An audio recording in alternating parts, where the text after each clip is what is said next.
আসসালামু আলাইকুম, কেমন আছেন সবাই? আশা করছি ভালো আছেন। বরাবরের মতো আমি সাইফুল ইসলাম আবার আপনাদের মাঝে হাজির হলাম নতুন আরেকটি ভিডিও নিয়ে। আজকে ভিডিওতে গুরুত্বপূর্ণ কিছু কাজ আপনাদের সাথে শেয়ার করতে চাচ্ছি। আমার সামনে দেখতে পাচ্ছেন যে একটা ট্রান্সফর্মার এখানে রেখেছি। এই ট্রান্সফর্মারটার আজব একটি খেলা আজকে আপনাদেরকে দেখাবো এবং শিখাবো। আপনারা যদি ভিডিওগুলো স্কিপ না করেন তাহলে পরিপূর্ণভাবে শিখতে পারবেন। আজকে এই ট্রান্সফর্মারটা দিয়ে কী তৈরি করা হয়েছে এবং কীভাবে এটা নিয়ন্ত্রণ করা হয় এটার বিষয়ে ফুললিভাবে আমি আজকে আপনাদেরকে ধারণা দিতে যাচ্ছি।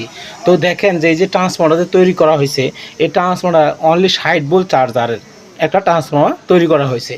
এইখানে আমরা যখন গ্রাম অঞ্চলে যে চার্জারগুলা আমরা বিক্রি করি, ডেলিভারি দেই, সেই চার্জারগুলা অনেক সময় কাস্টমার কমপ্লেন করে যে ভাই আমার তো এখানে ভোল্টেজ কম হচ্ছে, আবার কতক্ষণ পরে এসে কয়েকদিন পরে এসে বলে যে না আমাদের এখানে ভোল্টেজ বেশি হয়েছে, আমাদেরকে ভোল্টেজ কমায় দেন।